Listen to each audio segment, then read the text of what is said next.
ಅಸ್ಸಲಾಮು ಅಲೈಕುಂ ವರಹಮತುಲ್ಲಾಹಿ ವಬರಕಾತು. ಎಲ್ಲರಿಗೂ ನಮಸ್ಕಾರಗಳು. ಅನಿವಾಸಿ ಒಕ್ಕೂಟ ಕರ್ನಾಟಕ ವಾಟ್ಸಪ್ ಗ್ರೂಪಿನ ಎಲ್ಲ ಸದಸ್ಯರು ಕ್ಷೇಮ ಎಂದು ಭಾವಿಸುತ್ತೇನೆ.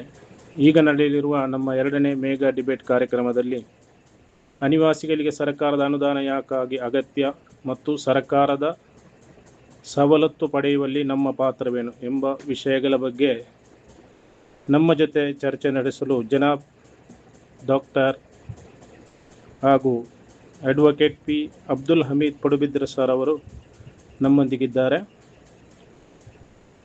ಹಮೀದ್ ಸರ್ ಅವರು ರಿಯಾದ್ನ ಮೂಲದ ಸರ್ಕಾರಿ ಕಂಪನಿಯಲ್ಲಿ 20 ವರ್ಷಗಳಿಂದ ಹಿರಿಯ ಕಾನೂನು ತಜ್ಞರಾಗಿ ಕೆಲಸ ಮಾಡುತ್ತಿದ್ದಾರೆ. ಅದೇ ರೀತಿ ಭಾರತೀಯ ರಾಯಭಾರಿ ಕಚೇರಿ ಮತ್ತು ಸೌದಿ ಅರೇಬಿಯಾದಲ್ಲಿನ ಮಾನವ ಹಕ್ಕುಗಳ ಸಂಸ್ಥೆಗಳು ಸೇರಿದಂತೆ ಇತರ ಘಟಕಗಳಲ್ಲಿ ನಿಕಟ ಕೆಲಸ ಮಾಡುವ ಮೂಲಕ ಮಾನವೀಯ ಸಾಮಾಜಿಕ ಕಾರ್ಯಕ್ರಮದಲ್ಲಿ ತೊಡಗಿಸಿಕೊಂಡು ಅದಲ್ಲದೆ ಅನೇಕ ಸಂಘ ಸಂಸ್ಥೆಗಳಲ್ಲಿ ಸಹ ತಮ್ಮ ಹೆಸರನ್ನು ಗುರುತಿಸಿಕೊಂಡಿದ್ದಾರೆ. ಅವರನ್ನು ಕಾರ್ಯಕ್ರಮಕ್ಕೆ ಸ್ವಾಗತಿಸುತ್ತಾ ಈ ಶುಭರಾತ್ರಿಯ ಶುಭಕಾಮನೆಗಳೊಂದಿಗೆ ನಮ್ಮ ಕರ್ನಾಟಕ ಅನಿವಾಸಿ ಗ್ರೂಪಿನ ಸರ್ವ ಸದಸ್ಯರನ್ನು ಹಾಗೂ ನಮ್ಮ ಹಿತೈಷಿಗಳನ್ನು ಎಲ್ಲರನ್ನು ಒಂದೇ ವಾಕ್ಯದಲ್ಲಿ ಸ್ವಾಗತವನ್ನು ಕೋರುತ್ತಾ ನನ್ನ ಒಂದು ಮಾತನ್ನು ಮುಗಿಸ್ತಾ ಇದ್ದೇನೆ. ಜೈ ಕರ್ನಾಟಕ. ಮಾಷಾ ಅಲ್ಲಾ. ನಾವು ನಮ್ಮ ಪ್ರಮುಖ ಅತಿಥಿಯಾದ ಡಾಕ್ಟರ್ ಹಾಗೂ ಅಡ್ವೊಕೇಟ್ ಆದ P A Hameed Padubidri sir ಅವರು ನಮ್ಮೊಂದಿಗೆ ಈಗಾಗಲೇ ಕೈಜೋಡಿಸಿದ್ದಾರೆ. ಇವರನ್ನು ಜೊತೆಗೂಡಿಕೊಂಡು ನಾವೊಂದು ಈ ಒಂದು ಕಾರ್ಯಕ್ರಮವನ್ನು ಏರ್ಪಡಿಸಿದ್ದೇವೆ. ನಾವು ಈಗಾಗಲೇ ಗಲ್ಫ್ ರಾಷ್ಟ್ರಗಳಲ್ಲಿ ದುಡಿಯುವ ಕನ್ನಡಿಗರ ಬಗ್ಗೆ, ಸಮಸ್ಯೆಗಳ ಬಗ್ಗೆ ಹಾಗೂ ಅದಕ್ಕೆ ಪರಿಹಾರ, ಅನಿವಾಸಿಗಳಿಗೆ ಸರ್ಕಾರದ ಅನುದಾನ ಯಾಕಾಗಿ ಅಥವಾ ಅದನ್ನು ಸವಲತ್ತನ್ನು ಪಡೆಯುವ ನಮ್ಮ ಪಾತ್ರವೇನೆಂಬುದರ ಬಗ್ಗೆ ನಾವು ಚರ್ಚೆಯನ್ನು ನಡೆಸಲಿದ್ದೇವೆ. ಸರ್, ತಮ್ಮಲ್ಲೊಂದು ಪ್ರಶ್ನೆ. ಕರ್ನಾಟಕ ಸರ್ಕಾರ ಅನಿವಾಸಿ ಕನ್ನಡಿಗರಿಗಾಗಿ ಶ್ರೇಯೋಭಿವೃದ್ಧಿ ಸಮಿತಿ ರಚಿಸಬೇಕೆಂದು ನಮ್ಮ ಪ್ರಮುಖ ಒಂದು ಬೇಡಿಕೆ ಆಗಿರುತ್ತದೆ. ಇದಕ್ಕಾಗಿ ನಾವು ನಮ್ಮ ಸರ್ಕಾರಕ್ಕೆ ಯಾವ ರೀತಿಯಲ್ಲಿ ಮನವಿಯನ್ನು ಸಲ್ಲಿಸಬಹುದು ಅಥವಾ ಸರ್ಕಾರದ ಗಮನ ಸೆಳೆಯುವಲ್ಲಿ ನಾವು ಯಾವ ತಂತ್ರವನ್ನು ಬಳಸಬಹುದು? ತಮ್ಮ ಉತ್ತರಕ್ಕಾಗಿ ಕಾಯ್ತಾ ಇರುತ್ತೇನೆ ಸರ್. ಕರ್ನಾಟಕ ಅನಿವಾಸಿ ಒಕ್ಕೂಟದ ಎಲ್ಲ ಸದಸ್ಯರಿಗೂ ನನ್ನ ಅಸ್ಸಲಾಂ ಅಲೈಕುಂ, ಅದೇ ರೀತಿ ನಮಸ್ಕಾರಗಳು. ಒಂದು ಉತ್ತಮವಾದಂಥ ಒಂದು ಕಾರ್ಯಕ್ರಮವನ್ನು ಹಮ್ಮಿಕೊಂಡಿದ್ದಾರೆ. ಇದರ ಕರ್ನಾಟಕ ಅನಿವಾಸಿ ಒಕ್ಕೂಟ, ಇದರ ಅಡ್ಮಿನ್ ಬಳಗದವರು, ಅದರಲ್ಲೂ ಕಲಂದರ್ ಬಜ್ಪೆ, ಇಕ್ಬಾಲ್ ಪಾಣೆಮಂಗಳೂರು, AS ಕೌಸರಿ ಅವರು ಕೂಡ. ಕರ್ನಾಟಕ ಅನಿವಾಸಿ ಒಕ್ಕೂಟ ಎನ್ನುವಂಥ ಒಂದು ವಾಟ್ಸಪ್ ಗ್ರೂಪನ್ನು ಮಾಡಿಕೊಂಡು ಬಹಳಷ್ಟು ಅದರಲ್ಲಿ ಚರ್ಚೆ ಆಗ್ತಾ ಇದೆ. ಅನಿವಾಸಿಗಳು ಎಲ್ಲೆಲ್ಲ ಅನಿವಾಸಿಗಳಿದ್ದಾರೋ ಅಥವಾ ನಾನ್ ರೆಸಿಡೆನ್ಸ್ ಅಥವಾ KNRIs ಎಲ್ಲೆಲ್ಲ ಅದರಲ್ಲೂ ಗಲ್ಫ್ ಕಂಟ್ರಿ ಗಲ್ಫ್ ದೇಶದಲ್ಲಿರುವಂಥ ಎಲ್ಲ ಅನಿವಾಸಿಗಳು ಬೇರೆ ಬೇರೆ ರೀತಿಯ ತಮ್ಮ ಅಭಿಪ್ರಾಯಗಳನ್ನು, ಸಮಸ್ಯೆಗಳನ್ನು, ತಮ್ಮ ಭಾವನೆಗಳನ್ನು, ಯಾವ ರೀತಿಯಲ್ಲಿ ಸರ್ಕಾರವನ್ನು ನಾವು ತಲುಪಬೇಕು ಮತ್ತು ಈ ಬೇರೆ ಬೇರೆ ರೀತಿಯ ಯೋಜನೆಗಳನ್ನು, ಸರ್ಕಾರದ ಯೋಜನೆಯನ್ನು ಯಾವ ರೀತಿಯಲ್ಲಿ ನಾವು ಅದನ್ನು ಪಡಿಬೇಕು, ಆ ಪಡೆಯುವಂಥ ವಿಧಾನಗಳೇನು ಎನ್ನುವಂಥ ಬಹಳಷ್ಟು ಚರ್ಚೆ ಆಗ್ತಾ ಇದೆ. ಸೊ ಇಲ್ಲಿ ನನಗೆ ಕೊಟ್ಟಂಥ ವಿಷಯ ಆಗಿದೆ, ಕರ್ನಾಟಕ ಅನಿವಾಸಿಗಳಿಗೆ ಸರ್ಕಾರದ ಯೋಜನೆಗಳು ಮತ್ತು ಸೌಲಭ್ಯಗಳು ಯಾಕೆ ಅದು ಅಗತ್ಯ ಮತ್ತು ಅದನ್ನು ಪಡೆಯಲು ನಾವು ಯಾವ ರೀತಿಯಲ್ಲಿ ಅದನ್ನು ಶ್ರಮ ಪಡಿಬೇಕು ಅಥವಾ ನಮ್ಮ ಪಾತ್ರವೇನು ಎನ್ನುವಂಥ ವಿಚಾರದ ಬಗ್ಗೆ. ಸೊ ಅದರ ಬಗ್ಗೆ ಈಗ ಮಾತಾಡಲಿಕ್ಕೆ ನಾನು ನನ್ನ ಕೆಲವು ಅಭಿಪ್ರಾಯವನ್ನು ನಿಮ್ಮ ಮುಂದೆ ಪ್ರಸ್ತುತಪಡಿಸಿ ನಂತರ ನಿಮ್ಮ ಕ್ವಶನ್ಸ್ ಏನಿದೆ ಅದಕ್ಕೆ ನಾನು ಉತ್ತರ ಕೊಡಲಿಕ್ಕೆ ನಾನು ಇಷ್ಟಪಡ್ತಾ ಇದ್ದೇನೆ. ನಾನು ಈಗಾಗಲೇ ಪ್ರಾಸ್ತಾವಿಕ ಮಾತಿನಲ್ಲಿ ಹೇಳಿದಂತೆ ನಮ್ಮ ಕನ್ನಡಿಗರು, ನಾವು ಈಗಾಗಲೇ ಕನ್ನಡಿಗರನ್ನು ಮಾತ್ರ ಕೇಂದ್ರೀಕೃತವಾಗಿ ಈ ಒಂದು ಕಾರ್ಯಕ್ರಮವನ್ನು ಹಮ್ಮಿಕೊಂಡಿದ್ದೇವೆ. ಅದರಲ್ಲೂ ಈ ವಾಟ್ಸಪ್ ಗ್ರೂಪೇ ಕನ್ನಡಿಗರಿಗಾಗಿ ಮಾತ್ರ ಒಂದು ಈಗ ಸದ್ಯಕ್ಕೆ ಅದನ್ನು ಅವರು ರಿಸ್ಟ್ರಿಕ್ಟ್ ಮಾಡಿ ಮತ್ತೆ ನಂತರ ಅದು ಕನ್ನಡಿಗರ ಈ ಒಂದು ಹೆಜ್ಜೆ ಮುಂದೆ ಹೋಗಿ ಅನಿವಾಸಿ ಭಾರತೀಯರ ಆ ಒಂದು ಒಟ್ಟುಗೂಡಿಸುವಂಥ ಒಂದು ಆ ಒಂದು ಮಹತ್ತರವಾದಂಥ ಜವಾಬ್ದಾರಿ ಇದರ ಅಡ್ಮಿನ್ ಬಲಗಕ್ಕೂ ಇದೆ, ಅದು ನಮ್ಮೆಲ್ಲರ ಮೇಲೂ ಇದೆ. ಸೊ ನಾನು ಈಗಾಗಲೇ ಹೇಳಿದಂತೆ ನಮ್ಮ ರಾಜ್ಯದ, ನಮ್ಮ ಕರ್ನಾಟಕ ರಾಜ್ಯದ ಕನ್ನಡಿಗರು ಬೇರೆ ಬೇರೆ ದೇಶದಲ್ಲಿ ಇದ್ದಾರೆ. ಆ ದೇಶದಲ್ಲಿ ಇರುವಾಗ ಅವರು ನಮ್ಮ ರಾಜ್ಯದೊಂದಿಗೆ, ನಮ್ಮ ದೇಶದೊಂದಿಗೆ ಆರ್ಥಿಕವಾಗಿ, ಸಾಮಾಜಿಕವಾಗಿ, ಭಾವನಾತ್ಮಕವಾಗಿ, ಸಾಂಸ್ಕೃತಿಕವಾಗಿ ಸಂಪರ್ಕವನ್ನು ನಾವು ಉಳಿಸಿಕೊಂಡಿದ್ದೇವೆ. ಹೀಗಿರುವಾಗ ನಮ್ಮನ್ನ ಕೇಳುವಂತ ನಮ್ಮ ಅಹವಾಲು, ನಾವು ಇಲ್ಲಿ ನಾವು AC ಇದ್ದುಕೊಂಡು ಅಥವಾ ನಾವು ಒಂದು ಒಳ್ಳೆಯ ಪ್ಯಾಲೇಸ್ ಅಲ್ಲಿ ಇದ್ದುಕೊಂಡು ನಾವು ನಮ್ಮ ಜೀವನವನ್ನ ನಡೆಸುವುದಲ್ಲ. ಬೇರೆ ಬೇರೆ ರೀತಿಯಲ್ಲಿ ಬೇರೆ ಬೇರೆ ಜನರು, ಬೇರೆ ಬೇರೆ from bottom to top level, top ಇಂದ ಬಾಟಮ್ ಲೆವೆಲ್ ಇರುವಂತಹ ಜನರು ನಮ್ಮೊಟ್ಟಿಗಿದ್ದಾರೆ, ನಮ್ಮ ಅನಿವಾಸಿಗಳಿದ್ದಾರೆ. ಎಲ್ಲರನ್ನ ಒಂದೇ ತಕ್ಕಡಿಯಲ್ಲಿ ತೂಗಿಸಿಕೊಳ್ಳುವಂತಹ ಅಥವಾ ತಕ್ಕಡಿಯಲ್ಲಿ ನಾವು ನೋಡುವಂತಹ ಒಂದು ವ್ಯವಸ್ಥೆಯನ್ನ ನಾವು ಆ ವ್ಯವಸ್ಥೆಯಿಂದ ಅಥವಾ ಆ ದೃಷ್ಟಿಕೋನದಿಂದ ನಾವು ಹೊರಗೆ ಬಂದು, ನಾವು ಸಾಮಾನ್ಯವಾಗಿ ನಮ್ಮ ಹೆಚ್ಚಿನ ಜನರು ನಾನು ಹೇಳಿದಂತೆ ಅವರು ವೈಟ್ ಕಾಲರ್ ಜಾಬ್ನವರಾಗಿರ್ತಾರೆ ಅಥವಾ ಬೇರೆ ಬೇರೆ ಕಂಪನಿಯಲ್ಲಿ ಬೇರೆ ಬೇರೆ ಕೆಲಸದಲ್ಲಿ ಇರುವವರಾಗಿದ್ದಾರೆ. ಸೊ ಅವರನ್ನ ನಾವು ಕೇಂದ್ರೀಕರಿಸಿಕೊಂಡು ಅಥವಾ ಅವರ ಸಮಸ್ಯೆ ಏನು ಅಥವಾ ಅವರ ಅಹವಾಲು ಏನು ಅಥವಾ ಅವರ ವಿಚಾರಗಳು ಏನು ಎನ್ನುವುದರ ಬಗ್ಗೆ ನಾವು ಹೆಚ್ಚು ಗಮನ ಕೊಟ್ಟು ಅದರ ಬಗ್ಗೆ ನಾವು ಕೆಲಸ ಮಾಡಬೇಕಾದಂಥ ಒಂದು ಜವಾಬ್ದಾರಿ ಈ ಕರ್ನಾಟಕ ಅನಿವಾಸಿ ಒಕ್ಕೂಟದವರಿಗೂ ಇದೆ, ಅದು ನಮ್ಮೆಲ್ಲರ ಮೇಲೂ ಇದೆ. ನಾನು ಯಾವತ್ತೂ 2 ವಿಚಾರಗಳ ಬಗ್ಗೆ, ಪ್ರಮುಖ ವಿಚಾರಗಳಿಗೆ ಹೇಳುವುದುಂಟು. ಅದು ಕರ್ನಾಟಕದ ಅನಿವಾಸಿಗಳಿಗೆ ಆಗಲಿ ಅಥವಾ ಭಾರತೀಯ ಅನಿವಾಸಿಗಳಿಗೆ ಅಥವಾ NRIs ಆಗಲಿ ಅಥವಾ ಕನ್ನಡಿಗರಿಗಾಗಲಿ, ಕನ್ನಡಿಗ ಅನಿವಾಸಿಗಳಿಗಾಗಲಿ, ಒಂದು, ನಾವು ಯಾವ ದೇಶದಲ್ಲಿದ್ದೇವೋ ಆ ದೇಶದ ಕಾನೂನಿನ ಬಗ್ಗೆ ನಾವು ಬಹಳಷ್ಟು ಎಚ್ಚರಿಕೆಯಿಂದ ನಾವು ಮಾತಾಡಬೇಕಾಗಿದೆ, ಕೆಲಸ ಮಾಡಬೇಕಾಗಿದೆ. ಅದರ ಬಗ್ಗೆ ನಾವು ಗೌರವ ಕೊಟ್ಟು ನಾವು ಕೆಲಸ ಮಾಡಬೇಕಾಗಿದೆ. ಎರಡನೇದಾಗಿ ನಮ್ಮ ದೇಶದ ಕಾನೂನಿನ ಬಗ್ಗೆ, ನಮ್ಮ ದೇಶದ ವ್ಯವಸ್ಥೆ ಬಗ್ಗೆ, ನಮ್ಮ ದೇಶದ ನಾವು ಅನಿವಾಸಿಗಳೆಂದರೆ ನಾವು ಇನ್ನೊಂದು ದೇಶದಲ್ಲಿರುವಂತ ಒಂದು ಅನೌಪಚಾರಿಕ ಪ್ರತಿನಿಧಿಗಳು ಅಥವಾ ರಾಯಭಾರಿಗಳು. ನಾವು ಅಲ್ಲಿ ರಾಯಭಾರಿ ಬೇರೆ ಇದೆ, ಎಂಬಸಿ ಇದೆ, ಎಂಬಸಿ ಅಲ್ಲ, ಎಂಬಸಿ ಆಲ್ಟರ್ನೇಟಿವ್ ಆಗಿ ಹೇಳುವಂಥದ್ದಲ್ಲ, ಬಟ್ ನಾವು ಅಂಬಾಸಡರ್, ಬ್ರ್ಯಾಂಡ್ ಅಂಬಾಸಡರ್ ಅಂತ ಹೇಳ್ತಾ ಇರುವ ಒಂದೊಂದು ಪ್ರಾಡಕ್ಟ್ಸ್ಗೆ ಬ್ರ್ಯಾಂಡ್ ಅಂಬಾಸಡರ್ ಅಂತ ಹೇಳ್ತಾ ಇವೆ. ಅದೇ ರೀತಿ ನಾವು ಒಂದು ದೇಶದಲ್ಲಿ ಬೇರೆ ದೇಶದಲ್ಲಿ ನಾವು ಇರುವಾಗ ನಮ್ಮ ದೇಶದ ಆ ಕಾನೂನಿನ ವ್ಯವಸ್ಥೆ, ಆ ವ್ಯವಸ್ಥೆಯನ್ನು ನಾವು ಎಲ್ಲೆಲ್ಲ ಹೋಗ್ತೇವೆ ಅಲ್ಲಿಯ ನಮ್ಮ ದೇಶದ ಆ ಒಂದು ಇಮೇಜ್ ಏನಿದೆಯೋ ಅದನ್ನ ನಾವು ಆದಷ್ಟು ನಾವು ಇತರರಿಗೆ ಅದನ್ನ ಹೇಳುವಂಥದ್ದು ಮತ್ತೆ ಅದರ ಚೌಕಟ್ಟಿನಲ್ಲಿ ನಾವು ಕೆಲಸ ಮಾಡಬೇಕಾದದ್ದು. ಈ 2 ವಿಚಾರಗಳು, ಒಂದು ನಾವು ನಮ್ಮ ವಿದೇಶದಲ್ಲಿರುವಾಗ, ಉದಾಹರಣೆಗೆ ನಾವು ಸೌದಿಯಲ್ಲಿ ಇರ್ತೇವೆ, ಸೌದಿ ಅರೇಬಿಯಾದಲ್ಲಿ ಇರ್ತೇವೆ, ಕತಾರ್ನಲ್ಲಿ ಇರ್ತೇವೆ ಅಥವಾ ದುಬೈಯಲ್ಲಿ ಇರ್ತೇವೆ, ಕುವೈಟ್ನಲ್ಲಿ ಇರ್ತೇವೆ, ಒಮನ್ನಲ್ಲಿ ಇರ್ತೇವೆ. ಇಲ್ಲೆಲ್ಲಿ ಆಯಾಯ ದೇಶದಲ್ಲಿರುವಂತಹ ಕಾನೂನಿನ ಬಗ್ಗೆ ಅದರ ಬಗ್ಗೆ ನಾವು ಗಮನವಿಟ್ಟು ಮತ್ತೆ ಅದಕ್ಕೆ ರೆಸ್ಪೆಕ್ಟ್ ಕೊಟ್ಟು ಅಥವಾ ಅದನ್ನು ಗೌರವ ಕೊಟ್ಟು ನಾವು ಕೆಲಸ ಮಾಡಬೇಕಾಗಿದೆ. ಎರಡನೇದಾಗಿ ನಮ್ಮ ದೇಶದ ಕಾನೂನು ವ್ಯವಸ್ಥೆ ಅದು ಎಲ್ಲೇ ಹೋಗ್ಲಿ ಅದರ ವ್ಯವಸ್ಥೆ, ನಾನು ಈಗಾಗಲೇ ಹೇಳಿದಂತೆ ನಾವು ಒಂದು ದೇಶದ ಬ್ರ್ಯಾಂಡ್ ಅಂಬಾಸಡರ್ ನಾವು. ಸೊ ಆ ಅಂಬಾಸಡರ್ ಅದೇ ಒಂದು ನಿಟ್ಟಿನಲ್ಲಿ ನಾವು ಆಲೋಚನೆ ಮಾಡಿ ನಮ್ಮ ಕೆಲಸವನ್ನು ನಾವು ಮಾಡಬೇಕಾಗಿದೆ. ಮತ್ತೆ ಏನೆಲ್ಲ ಸೌಲಭ್ಯ ಇದೆ, ನಾವು ನಮ್ಮ ರಾಜ್ಯದ ಬಗ್ಗೆ ಆಗಲಿ ಅಥವಾ ನಮ್ಮ ದೇಶದಲ್ಲಿ ಸಿಗುವಂತ ಸೌಲಭ್ಯಗಳ ಬಗ್ಗೆ ಆಗಲಿ ನಾವು ಅದರ ಬಗ್ಗೆ ಹೆಚ್ಚು ನಾವು ಅದನ್ನ ಪಡೆಯುವಂತ ಒಂದು ನಿಟ್ಟಿನಲ್ಲಿ ನಾವು ಕೆಲಸ ಮಾಡಬೇಕಾಗಿದೆ. ಕರ್ನಾಟಕ ಅನಿವಾಸಿ ಒಕ್ಕೂಟ ಈ ಗ್ರೂಪಿನಲ್ಲಿ ನಾವು ತಮ್ಮನ್ನು ಆಹ್ವಾನ ನೀಡಿದಾಗಲೇ ತಕ್ಷಣ ಅದಕ್ಕೆ ಒಪ್ಪಿಕೊಂಡು ನಮ್ಮ ಮನವಿಯನ್ನು ಪುರಸ್ಕರಿಸಿ ಇಲ್ಲಿಗೆ ಬಂದು ತಮ್ಮ ಅಮೂಲ್ಯವಾದ ಸಮಯವನ್ನು ನಮ್ಮೊಂದಿಗೆ ಮೀಸಲಿಡುತ್ತಾ ನಮಗೆ ಒಂದೊಳ್ಳೆಯ ಉಪದೇಶವನ್ನು ನೀಡುತ್ತಿದ್ದೀರಿ. ಇದು ಜಾರಿಗೆ ಬರುವಂತೆ ನಾವೆಲ್ಲರೂ ಒಂದಾಗಿ ಪ್ರಯತ್ನಿಸಬೇಕು. ಕರ್ನಾಟಕ ಸರ್ಕಾರ ನಮಗೆ ಖಂಡಿತವಾಗಿಯೂ ಇದರ ಒಂದು ಬೆಂಬಲ ಸಿಗುವಂತೆ ಹಾಗೂ ನಮ್ಮದು ಏನೆಲ್ಲ ಯೋಜನೆಗಳಿವೆ ಅದೆಲ್ಲ ಪೂರ್ತಿಯಾಗಬೇಕೆಂದು ಇಲ್ಲಿ ನಾವೆಲ್ಲ ಒಂದುಗೂಡಿದ್ದೇವೆ.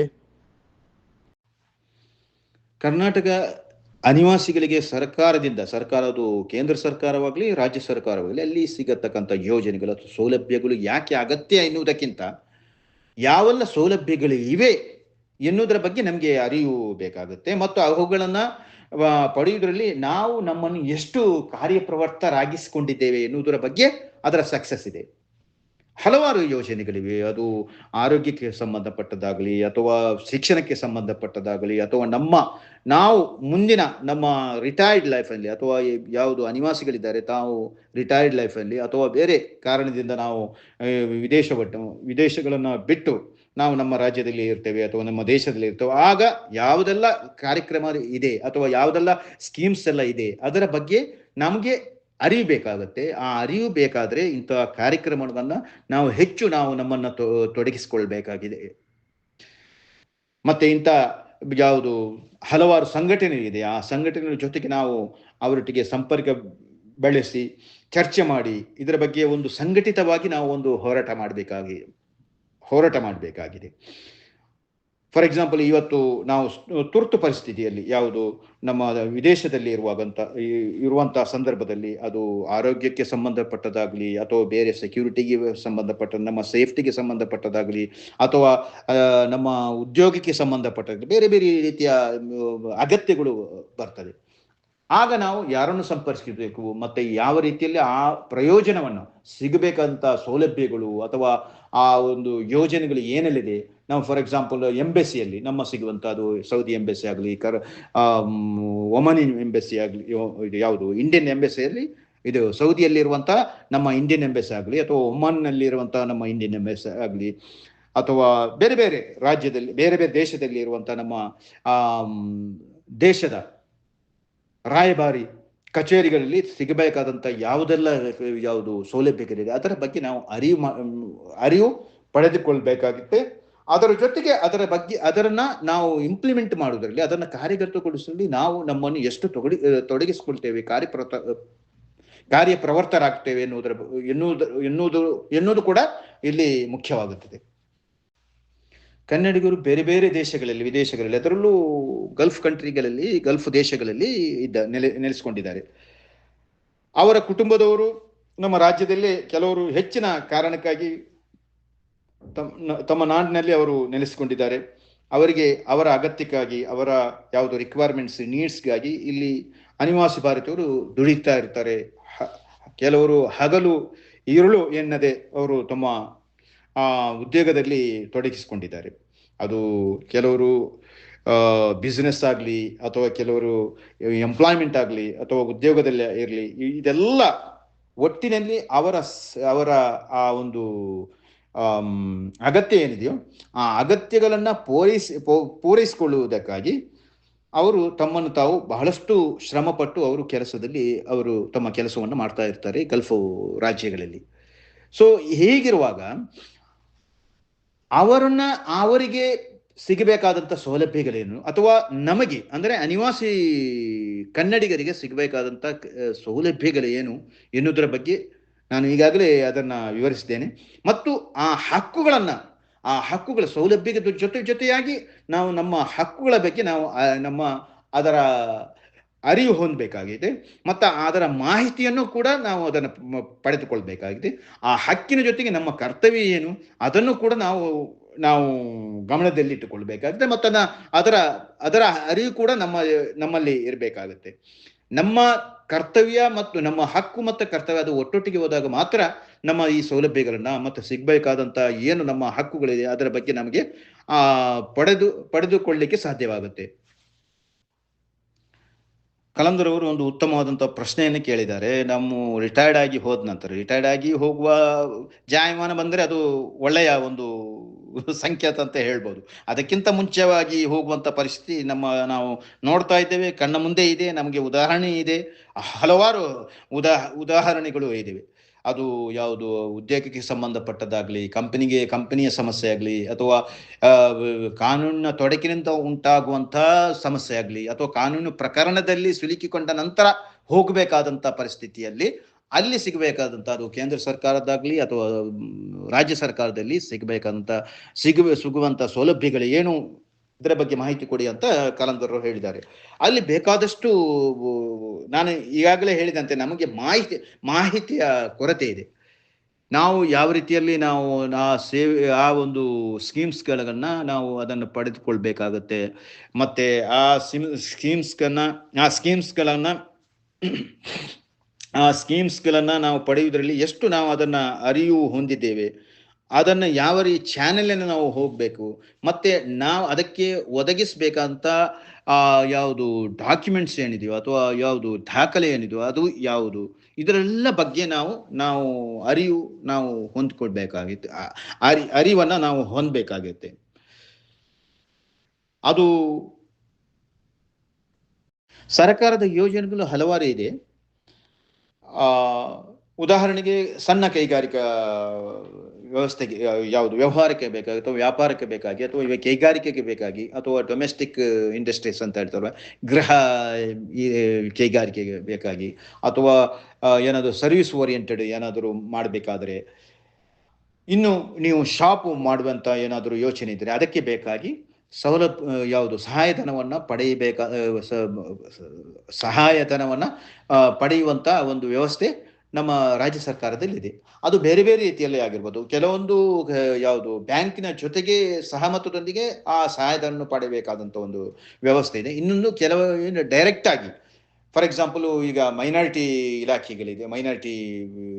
ಇಲಾಖೆಗಳಿದೆ ಅಥವಾ ಹಿಂದುಳಿದ ಇಲಾಖೆಗಳಿವೆ. ಅವರ ಮೂಲಕ ಕೆಲವೊಂದು ಯೋಜನೆಗಳು ಅದು ಸಬ್ಸಿಡಿ 100% ಸಬ್ಸಿಡಿ ಕೊಡುವಂಥ ವ್ಯವಸ್ಥೆನೇ ಇದೆ. ಸೊ ಆ ವ್ಯವಸ್ಥೆಯನ್ನು ಪಡೆಯಬೇಕಾದಂಥ ಒಂದು ಕೆಲಸವನ್ನು ನಾವು ಮಾಡಬೇಕಾಗಿದೆ. ಮತ್ತೆ ಆ ಮನವಿ ಮಾಡುವಂಥ ಸರ್ಕಾರದ ಗಮನ ಸೆಳೆಯಬೇಕಾದರೆ ವ್ಯವಸ್ಥಿತವಾದಂಥ ದಾಖಲೆಯನ್ನು ನಾವು ಮಾಡಬೇಕಾಗುತ್ತೆ. ನಾವು ಇದನ್ನ ಮಾಡಬೇಕಾದ್ರೆ ನಾವು ಅದನ್ನ ಇಂಡಿವಿಜುವಲ್ ಆಗಿ ಮಾಡ್ಬೋದು, ಅದು ಸ್ವಲ್ಪ ಲೇಟ್ ಆಗುತ್ತೆ. ಈ ಯೋಜನೆಗಳನ್ನು ನಾವು ಪಡೆಯಬೇಕಾದಂಥ ವಿಧಾನಗಳೇನು ಮತ್ತೆ ಅದಕ್ಕೆ ಬೇಕಾಗುವಂಥ ದಾಖಲೆಗಳೇನು ಎನ್ನುವುದರ ಬಗ್ಗೆ ನಾನು ಸ್ವಲ್ಪ ಹೇಳ್ತೇನೆ. ಸರ್ಕಾರದ ಗಮನ ಸೆಳೆಯಲು ವ್ಯವಸ್ಥಿತ ಮತ್ತು ದಾಖಲೆಗಳ ಆಧಾರಿತ ಮನವಿ ಬಹಳಷ್ಟು ಪರಿಣಾಮಕಾರಿಯಾಗುತ್ತೆ. ಅದು ನಾವು ಇಂಡಿವಿಜುವಲ್ ಆಗಿ ನಾವು ಅದು ಮಾಡ್ಬೋದು, ವೈಯಕ್ತಿಕವಾಗಿ ನಾವು ಅದನ್ನು ಪಡೆಯಬಹುದು, ಇಲ್ಲ ಸಾಮೂಹಿಕವಾಗಿ ಅದೇ ಸಂಘಟಿತವಾಗಿ ನಾವು ಅದನ್ನು ನಾವು ಡಿಮ್ಯಾಂಡ್ ಮಾಡಿದರೆ ಅಥವಾ ನಾವು ಅದಕ್ಕೆ ಸರ್ಕಾರದ ಜೊತೆಗೆ ನಾವು ನಮ್ಮ ಅಗತ್ಯವನ್ನು ನಾವು ಸರ್ಕಾರದ ಜೊತೆಗೆ ಹಂಚಿಕೊಂಡು ಅದನ್ನು ಪಡಿಬೇಕಾದ್ರೆ ಅದು ಸ್ವಲ್ಪ ಪರಿಣಾಮಕಾರಿಯಾಗಿ ಅದು ಆಗುತ್ತೆ. ಮತ್ತೆ ಇಂಡಿವಿಜುವಲ್ ಆಗಿ ಅಥವಾ ವೈಯಕ್ತಿಕವಾಗಿ ನಾವು ಮಾಡುವುದಕ್ಕಿಂತ ಸಮೂಹ ನಾವು ಮನವಿ ಮಾಡಬೇಕಾಗುತ್ತೆ. ಅಥವಾ ನಾವು ಮಾಸ್ ಪಿಟಿಷನ್ ಅಂದ್ರೆ ಬೇರೆಯವರೆಲ್ಲ ಅನಿವಾಸಿಗಳು ಯಾರೆಲ್ಲ ಇದ್ದಾರೆ ಅಥವಾ ಈಗಾಗಲೇ ಅಲ್ಲಿ ನಮ್ಮ ಕರ್ನಾಟಕದಲ್ಲಿ ಗಲ್ಫ್ ರಿಟರ್ನಿ ಅಸೋಸಿಯೇಷನ್ ಇದೆ. ನಮ್ಮ ಶಾಹುಲ್ ಹಮೀದ್ ಸಾಹೇಬರು ಅದರ ಬಗ್ಗೆ ಬಹಳಷ್ಟು ಕೆಲಸ ಮಾಡ್ತಾ ಇದ್ದಾರೆ. ಅವರ ಬೇರೆ ಬೇರೆ ಅದರ ಸಂಘಟಕರಿದ್ದಾರೆ, ಬೇರೆ ಬೇರೆ ರೀತಿಯ ಅದರ ಮೆಂಬರ್ಸ್ ಅದರ ಸದಸ್ಯರಿದ್ದಾರೆ. ಅವರು ಬಹಳಷ್ಟು ರೀತಿಯಲ್ಲಿ ಕೆಲಸ ಮಾಡ್ತಾ ಇದ್ದಾರೆ. ಸರ್ಕಾರದ ಜೊತೆಗೆ ಸಂಪರ್ಕವನ್ನು ಸ್ಥಾಪಿಸಿ ಸರ್ಕಾರಗಳನ್ನ ಅದನ್ನು ಮುಟ್ಟಿಸುವಂತ ಒಂದು ಪ್ರಯತ್ನವನ್ನು ಮಾಡ್ತಾ ಇದ್ದಾರೆ.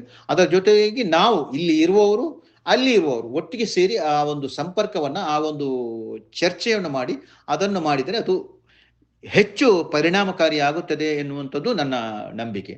ಮತ್ತೆ ಆ ಸಮಸ್ಯೆಯನ್ನು ವಿವರಿಸುವಂತ ಒಂದು ಕೇಸ್ ಡಿಟೈಲ್ಸ್ ಅಥವಾ ಏನು ಹೇಳ್ತಾರೆ ನಾವು ಆ ಟೈಮ್ ಲೈನ್ಸ್ ಏನಿದೆಯೋ ಅದರ ಬಗ್ಗೆ ನಾವು ಮಂಡಿಸಬೇಕಾಗುತ್ತೆ. ನಾವು ಏನೆಲ್ಲ ಸಮಸ್ಯೆ ಇದೆ, ಸಮಸ್ಯೆ ಅಂದ್ರೆ ಬೇಕಾದಷ್ಟು ಇರ್ತದೆ, ಎಲ್ಲವನ್ನೂ ಅಲ್ಲ, ನಮಗೆ ಯಾವುದು ಇಂಪಾರ್ಟೆಂಟ್ ಇದೆ, ಯಾವುದು ಪ್ರಯಾರಿಟಿನೇ ಇದೆ, ಅದರ ಪ್ರಾಶಸ್ತ್ಯ, ಅದು ಮೊದಲ ಪ್ರಾಶಸ್ತ್ಯ ಯಾವುದು, ಇದಕ್ಕೆ ಇನ್ನೊಂದು ಪ್ರಾಶಸ್ತ್ಯ, ಸೆಕೆಂಡ್, ಥರ್ಡ್, ಹೀಗೆ ಈ ರೀತಿಯಲ್ಲಿ ನಾವು ಇದು ಮಾಡಬೇಕಾಗುತ್ತೆ.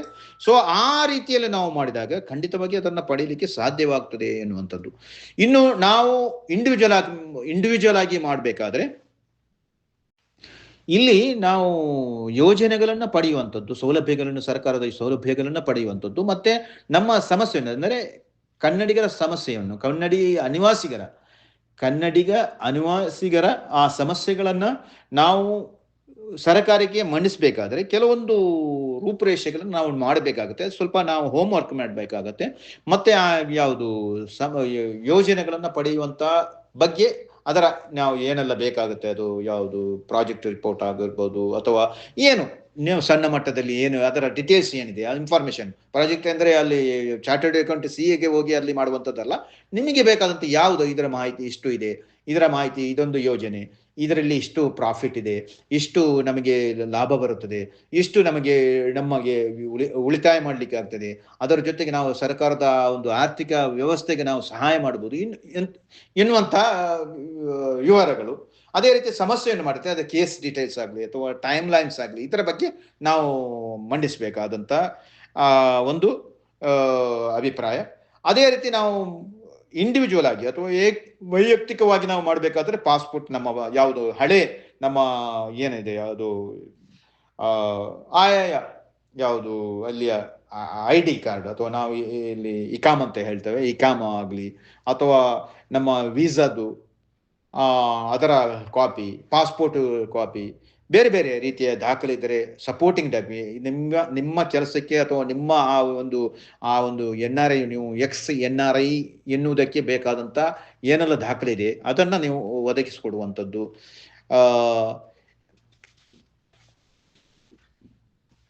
ಇನ್ನು ಈ ಯೋಜನೆಗಳನ್ನು ಮತ್ತು ಈ ಸೌಲಭ್ಯಗಳನ್ನು ಮತ್ತು ಈ ಸಮಸ್ಯೆಗಳನ್ನು ಸರ್ಕಾರಕ್ಕೆ ಯಾವ ರೀತಿಯಲ್ಲಿ ತಲುಪಿಸುವಂಥದ್ದು ಮತ್ತೆ ಅದನ್ನು ಹೆಚ್ಚು ಪರಿಣಾಮಕಾರಿಯಾಗಿ ನಾವು ಅದನ್ನು ಯಾವ ರೀತಿಯಲ್ಲಿ ಸರ್ಕಾರದ ಗಮನಕ್ಕೆ ತರಬಹುದು ಎನ್ನುವುದರ ಬಗ್ಗೆ ನಾವು ಚರ್ಚೆ ಮಾಡಬೇಕಾಗಿದೆ. ಇದನ್ನು ನಾನು ಈಗಾಗಲೇ ಹೇಳಿದಂತೆ ಸಂಘಟಿತವಾಗಿ, ನಾವು ವೈಯಕ್ತಿಕವಾಗಿ ಅಥವಾ ಇಂಡಿವಿಜುವಲ್ ಆಗಿ ಮಾಡುವುದಕ್ಕಿಂತ ಸಂಘಟಿತವಾಗಿ ಮಾಡಿದರೆ ಅದು ಹೆಚ್ಚು ಪರಿಣಾಮಕಾರಿಯಾಗಿ ಆಗುತ್ತೆ. ಅದು ನಮಗೆ ಅದರ ರಿಸಲ್ಟ್ ಬೇಗ ಅತಿ ಶೀಘ್ರದಲ್ಲಿ ಸಿಗುತ್ತೆ ಎನ್ನುವುದರ ಬಗ್ಗೆ ಎನ್ನುವುದರ ಬಗ್ಗೆ ನಾವು ಆಲೋಚನೆ ಮಾಡಬೇಕಾಗುತ್ತೆ. ಅಂದರೆ ಸಂಘಟನವಾಗಿ ನಾವು ಮಾಡಬೇಕಾಗುತ್ತೆ ಮತ್ತು ಅದರ ಜೊತೆಗೆ ನಮ್ಮ ಕ್ರಿಯಾತ್ಮಕವಾದಂತಹ ಒಂದು ಫಾಲೋ ಅಪ್ ಏನಿದೆಯೋ ಅದನ್ನು ಮಾಡಬೇಕಾಗುತ್ತೆ. ಅದನ್ನು ಯಾವ ರೀತಿಯಲ್ಲಿ ಮಾಡಬೇಕಾಗುತ್ತೆ, ಅದನ್ನು ಇಮೇಲ್ ಮೂಲಕ ಅಥವಾ ಆನ್ಲೈನ್ ಪೋರ್ಟಲ್ ಮೂಲಕ ಅಥವಾ ಅಲ್ಲಿಯ ಲೋಕಲ್ MLAs ಅಥವಾ MP ಮೂಲಕ ಅಥವಾ ಮಿನಿಸ್ಟರ್ಸ್ ಏನಿದೆಯೋ ಅದು ಸೆಂಟ್ರಲ್ ಮಿನಿಸ್ಟರ್ಸ್ ಆಗಲಿ ಅಥವಾ ಸ್ಟೇಟ್ ಮಿನಿಸ್ಟರ್ಸ್ ಆಗಲಿ ಅಥವಾ ಅಧಿಕಾರದಲ್ಲಿರುವಂಥ ಕೆಲವರು ಅಥವಾ MLC ಆಗಲಿ ಅಥವಾ ಬೇರೆ ಬೇರೆ ಅಧಿಕಾರದಲ್ಲಿ ಇರುವಂಥ ಜನರ ಜೊತೆಗೆ ನಾವು ಸಂಪರ್ಕ ಬೆಳೆಸಿ ಅವರ ಜೊತೆಗೆ ಅವರ ಅಪಾಯಿಂಟ್ಮೆಂಟ್ ತೆಗೆದು ಅವರೊಟ್ಟಿಗೆ ಚರ್ಚೆ ಮಾಡಿ ಇದರ ಬಗ್ಗೆ ನಾವು ಪರಿಣಾಮಕಾರಿ, ಇದು ಒಂದು ದಿವಸದಲ್ಲಿ ಅಥವಾ 2 ದಿವಸದಲ್ಲಿ ಆಗುವಂಥದ್ದಲ್ಲ, ಅದನ್ನು ಕಂಟಿನ್ಯೂಸ್ ಆಗಿ ಅದನ್ನು follow up action very important. So ಹಾಗೆ ಮಾಡಿದರೆ ಇದನ್ನು ನಾವು ಇದನ್ನು ಕಾರ್ಯಗತಗೊಳಿಸ್ಬೋದು ಎನ್ನುವಂಥದ್ದು ನನ್ನ ಒಂದು ಅಭಿಪ್ರಾಯ. ಈ ಇನ್ನೊಂದು ವಿಚಾರ, ಬಹಳ ಮುಖ್ಯವಾದಂಥ ವಿಚಾರ, ನಮ್ಮ ಉದ್ದೇಶ, ಅನಿವಾಸಿ ಕನ್ನಡಿಗರ ಉದ್ದೇಶ ನಮ್ಮ ಸಮಸ್ಯೆ ಪರಿಣಾಮಕಾರಿಯಾಗಿ ಸಂಬಂಧಪಟ್ಟವರಿಗೆ ತಲುಪಬೇಕು ಮತ್ತೆ ಅಲ್ಲಿ ಸಿಗಬೇಕಾದಂಥ ಎಲ್ಲ ಸೌಲಭ್ಯಗಳೇನಿದೆಯೋ ಅದನ್ನು ನಾವು ಪಡೆದುಕೊಳ್ಬೇಕಾಗತ್ತೆ. ಆ ಪಡೆಯುವಂತಹ ಸಂದರ್ಭದಲ್ಲಿ ನಮ್ಮಲ್ಲಿ ಕೆಲವಾರು ವಿಚಾರಗಳು ನಮ್ಮ ತಲೆಯಲ್ಲಿರುತ್ತದೆ. ಅವನು ಆ ರಾಜಕೀಯ ಪಕ್ಷದವನು, ಇವನು ಈ ರಾಜಕೀಯ ಪಕ್ಷದ ಮಿನಿಸ್ಟರು, ಅವನು ಆ ರಾಜಕೀಯ ಪಕ್ಷದ MP, ಇವನು ಈ ರಾಜಕೀಯ ಪಕ್ಷದ MLA, MLC, ಈ ರೀತಿಯ ಆ ಒಂದು ಯೋಚನೆಯಿಂದ ನಾವು ಹೊರಗೆ ಬಂದು ನಾವು ಒಂದೇ ಕಾಮನ್ ಕಾಸ್ ಅಂದರೆ ನಾವು ಅನಿವಾಸಿ ಕನ್ನಡಿಗರದು ಒಂದೇ ಒಂದು ಉದ್ದೇಶ, ನಮ್ಮ ಸಮಸ್ಯೆ ಏನು, ನಮ್ಮ ಯೋಜನೆ ಏನು ಅದು ನಮಗೆ ಸಿಗಬೇಕು, ನಮ್ಮ ಸಮಸ್ಯೆಯಿಂದ ನಾವು ದೂರ ಆಗಬೇಕು ಮತ್ತು ಯೋಜನೆಯ ಸೌಲಭ್ಯ ಏನಿದೆ ಅದು ನಮಗೆ ಸಿಗಬೇಕು ಎನ್ನುವಂಥ ಒಂದೇ ಒಂದು ವಿಚಾರವನ್ನು ತಲೆಯಲ್ಲಿಟ್ಟು ಕೆಲಸ ಮಾಡಬೇಕಾಗುತ್ತೆ. ಆಗ ಮಾತ್ರ ನಾವು ಸಂಘಟಿತವಾಗಿ ಮತ್ತೆ ಸಾಮೂಹಿಕವಾಗಿ ಇದನ್ನು ಕೆಲಸ ಮಾಡಲಿಕ್ಕೆ, ಪರಿಣಾಮಕಾರಿಯಾಗಿ ನಾವು ಇದನ್ನು ಕಾರ್ಯಗತಗೊಳಿಸಲಿಕ್ಕೆ ಸಾಧ್ಯ ಆಗ್ತದೆ ಎನ್ನುವಂಥದ್ದು ನನ್ನ ಅಭಿಪ್ರಾಯ.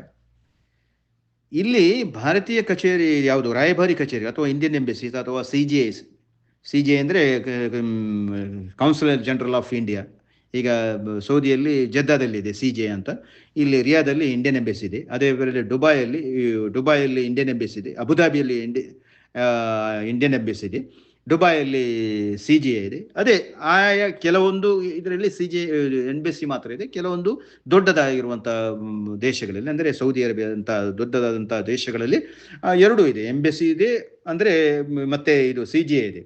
ಅಲ್ಲಿ ಕೆಲವಾರು ಸೌಲಭ್ಯಗಳಿದೆ, ಅದರ ಮಾಹಿತಿಯ ಕೊರತೆ ಇರಿದೆ, ಅದರ ಅರಿವು ಬೇಕಾದರೆ ಅದರ ಅರಿವಿನ ಬಗ್ಗೆ ನಾವು ಇನ್ನೊಂದು ಸೆಷನ್ ನಾವು ಹಮ್ಮಿಕೊಳ್ಬೇಕಾಗಿದೆ ನನ್ನ ಅಭಿಪ್ರಾಯದಲ್ಲಿ. ಸದ್ಯಕ್ಕೆ ಇರುವಂಥ ಯಾವುದು ಬೇರೆ ಬೇರೆ ಅದರಲ್ಲಿ ಯಾವುದು ಸೌಲಭ್ಯಗಳು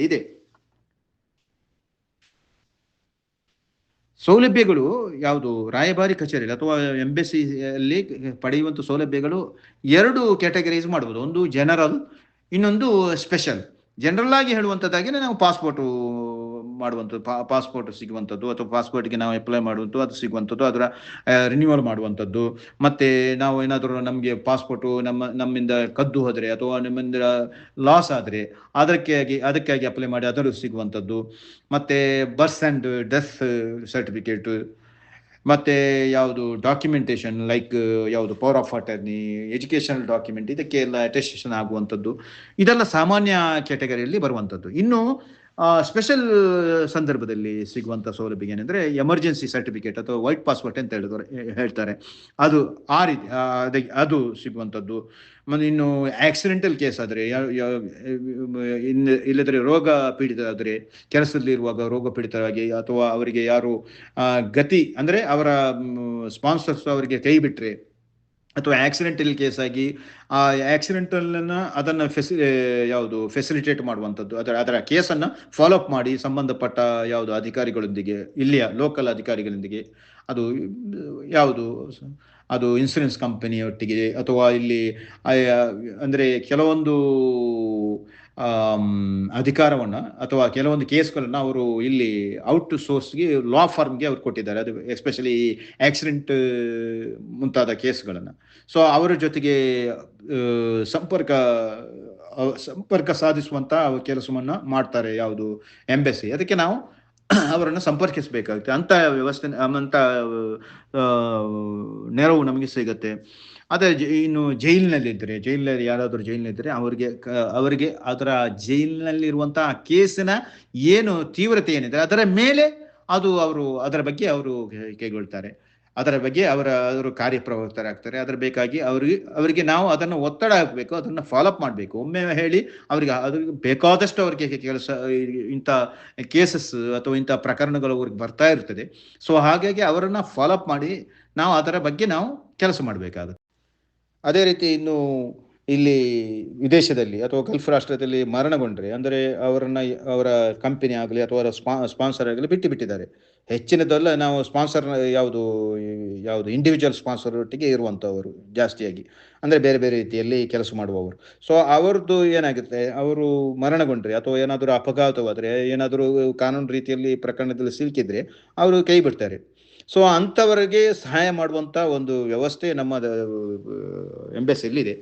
ನಾನು ಈಗಾಗಲೇ ಹೇಳಿದಂತೆ ಅಲ್ಲಿ ಅವರು ಅದಕ್ಕಾಗಿ ಸ್ಪೆಷಲ್ ಅವರು ನಮ್ಮಿಂದ ಫೀಸ್ ತೆಗೆದುಕೊಳ್ತಾರೆ.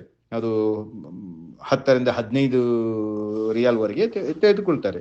ಸೊ ಅದನ್ನು ಅವರು ಇಂಥ ಕಮ್ಯುನಿಟಿ ವೆಲ್ಫೇರ್ ಆಕ್ಟಿವಿಟೀಸ್ಗಾಗಿ ಅಥವಾ ಅವರ ಪ್ರೋಗ್ರಾಮ್ಸ್ಗಾಗಿ ಅವರು ಅದರ ಬಗ್ಗೆ ಬಳಸಬೇಕು. ಅದನ್ನು ನಾವು ಪಡೆದುಕೊಳ್ಳುವಂಥ ವ್ಯವಸ್ಥೆಯನ್ನು ನಾವು ಮಾಡಬೇಕಾಗುತ್ತೆ. ಅಥವಾ ಅದನ್ನು ಅದೇ ರೀತಿ ಯಾರಾದರೂ ಜೈಲಿನಲ್ಲಿದ್ದರೆ ಆ ಜೈಲಿನಲ್ಲಿ ಇರುವಂಥ ಅವರ ಕೇಸ್ ಏನಿದೆ ಅದರ ಮೇಲೆ ಇವರು ಅದರ ಬಗ್ಗೆ ನಾವು ಅವರ ಜೊತೆಗೆ ಸಂಪರ್ಕ ಸಾಧಿಸಿ ಅವರಿಗೆ ಕಾನೂನು ರೀತಿಯ ನೆರವು ಸಿಗುವಂತೆ ನಾವು ಮಾಡಬೇಕಾಗುತ್ತೆ. ಇಲ್ಲದ್ರೆ ಅಲ್ಲಿ ಅವರಿಗೆ ಎಂಬೆಸಿ ಕೆಲವೊಂದು ಕೇಸ್ ಪ್ರಕರಣಗಳನ್ನು ಅವರು ಔಟ್ಸೋರ್ಸು ಇಲ್ಲಿಯ ಲೋಕಲ್ ಲಾ ಫರ್ಮ್ಗೆ ಕೊಟ್ಟಿದ್ದಾರೆ. ಸೊ ಅವರ ಜೊತೆಗೆ ಸಂಪರ್ಕ ಸಾಧಿಸಿ ಅವರು ಗೈಡ್ ಮಾಡ್ತಾರೆ, ಇಂಥವರ ಲಾ ಫರ್ಮ್ಗೆ ಹೋಗಿ ಇಂಥ ಲಾಯರ್ ಮೀಟ್ ಮಾಡಿ, ಇಲ್ಲದ್ರೆ ನಾವು ಅವರು ಖುದ್ದಾಗಿ ಅದನ್ನ ಟೇಕಪ್ ಮಾಡಿ. ಈಗ ಫಾರ್ ಎಕ್ಸಾಂಪಲ್ ಆಕ್ಸಿಡೆಂಟ್ ಮುಂತಾದ ಪ್ರಕರಣಗಳನ್ನ ಅವರು ಔಟ್ಸೋರ್ಸ್ಗೆ ಕೊಟ್ಟಿದ್ದಾರೆ. ಇಲ್ಲಿ ಲಾ ಫರ್ಮ್ಗೆ, ಇಲ್ಲಿ ಲೋಕಲ್ ಲಾ ಫರ್ಮ್, ಸೌದಿ ಲಾ ಫರ್ಮ್ ಇದೆ, ಅವರು ಔಟ್ಸೋರ್ಸ್ ಮಾಡಿದ್ದಾರೆ. ಸೊ ಅಂಥವ್ರ ಜೊತೆಗೆ ಅವರು ಸಂಪರ್ಕ ಸಾಧಿಸುವಂಥದ್ದು ಮತ್ತೆ ಕಾಂಪನ್ಸೇಷನ್ ಪಡೆಯುವುದರಲ್ಲಿ ಅವರು ಅದನ್ನು ಪಡೆದು ಕೊಡ್ತಾರೆ. ನಮಗೆ ಇಂಥ ಸೌಲಭ್ಯಗಳಿದೆ. ಈ NRIs ವೋಟಿಂಗ್ ರೈಟ್ಸ್ ಬಗ್ಗೆ ಬಹಳಷ್ಟು ವರ್ಷಗಳಿಂದ ಇರುವಂಥ ಒಂದು ಬೇಡಿಕೆಯಾಗಿದೆ. ಇಲ್ಲಿ ಬೇರೆ ಬೇರೆ ಗಲ್ಫ್ ರಾಷ್ಟ್ರದಲ್ಲಿ ಇದರ ಬೇಡಿಕೆ ಇದೆ. ಅದರಲ್ಲೂ ಸೌದಿ ಅರೇಬಿಯಾದಲ್ಲಿ ನಮ್ಮ ಈ ಕೇರಳಿಟ್ಸ್ ಇದ್ದಾರಲ್ವಾ, ಅವರ ಮಲಯಾಳಂ ಕಮ್ಯುನಿಟಿಯವರು ಇದರ ಬಗ್ಗೆ ಬಹಳಷ್ಟು ಹಿಂದೆ ಇದ್ದಾರೆ. ಅಂದರೆ ಅದನ್ನು ಕಾರ್ಯಗತಗೊಳಿಸಬೇಕು, ವೋಟಿಂಗ್ ಸಹಿಸಬೇಕು ಎನ್ನುವಂಥ ವಿಚಾರದ ಬಗ್ಗೆ ಅವರು ಬೇರೆ ಬೇರೆ ರೀತಿಯಲ್ಲಿ, ಅಂದರೆ ಹೈ ಲೆವೆಲಲ್ಲಿ ಕೆಲಸ ಮಾಡ್ತಾ ಇದ್ದಾರೆ. ಅದು ಆಗ್ಬೋದು, ಅದು ಇಟ್ ಟೇಕ್ಸ್ ಟೈಮ್. ನಾವು ಕೂಡ ಇದರ ಬಗ್ಗೆ ಅದೇ ರೀತಿ ನಾನು ಅದನ್ನೇ ಹೇಳ್ತಾ ಇರೋದು. ಬೇರೆ ಬೇರೆ ಸಂಘಟನೆ ಇದೆ, ಅದರಲ್ಲಿ ಬೇರೆ ಬೇರೆ, ಎಸ್ಪೆಷಲಿ ನಮ್ಮ ಈ ಕೇರಳಿಸ್ ಕಮ್ಯುನಿಟಿ ಇದೆ ಅಲ್ವಾ, ಅವರು ಬಹಳ ಸ್ಟ್ರಾಂಗ್ ಇದ್ದಾರೆ. ಅವರ ಆ ಒಂದು ಮೋಡಸ್ ಅಪರಂಡಿ, ಅಂದರೆ ಅವ್ರು ಕೆಲಸ ಮಾಡುವಂಥ ಒಂದು ರೀತಿ, ಅವರ ವಿಧಾನ, ಅವರು ಹೋಗುವಂಥ ಒಂದು ವೇ ಇದೆ ಅಲ್ವಾ, ಬಹಳಷ್ಟು ಅದು ಅಂದರೆ ಇಫೆಕ್ಟಿವ್ ಆಗಿರ್ತದೆ. ಸೊ ಆ ರೀತಿಯಲ್ಲಿ ನಾವು ಕೆಲಸ ಮಾಡಬೇಕಾಗುತ್ತೆ. ಅಂಥವರ ಜೊತೆಗೆ ನಾವು ಕೂಡಿ ನಾವು ಕೆಲಸ ಮಾಡಿದರೆ ಖಂಡಿತವಾಗಿ ಇದು ಆಗುತ್ತದೆ ಎನ್ನುವಂಥ ಒಂದು ಭರವಸೆ ನನ್ನಲ್ಲಿದೆ. ಈ ಕಾರ್ಯಕ್ರಮವನ್ನು ಬಹಳ ಉತ್ತಮ ರೀತಿಯಲ್ಲಿ ನಡೆಸಿದ ಕರ್ನಾಟಕ ಅನಿವಾಸಿ ಒಕ್ಕೂಟದ ಎಲ್ಲ ಸದಸ್ಯರಿಗೂ, ಅದರಲ್ಲೂ ಅಡ್ಮಿನ್ ಬಳಗ ಕಲಂದರ್ ಬಜ್ಪೆ, ಇಕ್ಬಾಲ್ ಪಾಣೆಮಂಗಳೂರು, AS ಕೌಸರಿ ಉಸ್ತಾದ್ ಇವರಿಗೆ ನನ್ನ ಹೃದಯ ತುಂಬಿದ ಧನ್ಯವಾದಗಳು. ಕೆಲವಾರು ಪ್ರಶ್ನೆಗಳು ಇಲ್ಲಿ ಬಾಕಿ ಉಳಿದಿವೆ, ಅದಕ್ಕೆ ನಾನು ಉತ್ತರಿಸ್ತೇನೆ. ಅದರ ಜೊತೆಗೆ ಏನಾದರೂ ನಿಮಗೆ ಕಾನೂನಿಗೆ ಸಂಬಂಧಪಟ್ಟ ಏನಾದರೂ ವಿಚಾರಗಳಿದ್ದರೆ, ಅಥವಾ ಇಲ್ಲಿಯ ರಾಯಭಾರಿ ಕಚೇರಿಗಳಿಗೆ ಸಂಬಂಧಪಟ್ಟ ಏನಾದರೂ ವಿಷಯಗಳಿದ್ದರೆ, ಇನ್ನು ಇತರ ಯಾವುದೇ ರೀತಿಯ ನಿಮ್ಮ ಯಾವುದು ಕಂಪನಿಗೆ ಸಂಬಂಧಪಟ್ಟ ಕೆಲವಾರು ಸಮಸ್ಯೆಗಳಿರ್ತದೆ, ಕೆಲವೊಂದು ಕ್ಲಾರಿಫಿಕೇಶನ್ ಬೇಕಾಗುತ್ತೆ, ಕೆಲವೊಂದು ಕ್ಲಾರಿಟಿ ಬೇಕಾಗುತ್ತದೆ, ಇದರೆಲ್ಲ ಬಗ್ಗೆ ನಿಮ್ಗೆ ಏನಾದರೂ ವಿಚಾರಗಳಿದ್ದರೆ ನನ್ನ ಈ ಕರ್ನಾಟಕ ಅನಿವಾಸಿ ಒಕ್ಕೂಟ ಈ ಗ್ರೂಪಿನಲ್ಲಿ ಕೇಳ್ಬೋದು, ಅಥವಾ ನನ್ನ ಪರ್ಸನಲ್ ಆಗಿ ನೀವು ಕಾಂಟ್ಯಾಕ್ಟ್ ಮಾಡ್ಬೋದು. ಇನ್ಶಾಲ್ಲ ನಾನು ಅದಕ್ಕೆ ಆನ್ಸರ್ ಮಾಡಲಿಕ್ಕೆ ನಾನು ತಯಾರಿದ್ದೇನೆ ಅಂತ ಹೇಳಿ ಇನ್ಶಾಲ್ಲ ನನಗೆ ಅವಕಾಶ ಮಾಡಿಕೊಟ್ಟಂಥ ಎಲ್ಲ ಕರ್ನಾಟಕ ಅನಿವಾಸಿ ಒಕ್ಕೂಟದ ಎಲ್ಲರಿಗೂ ನನ್ನ ಹೃದಯ ತುಂಬಿದ ಕೃತಜ್ಞತೆಗಳು.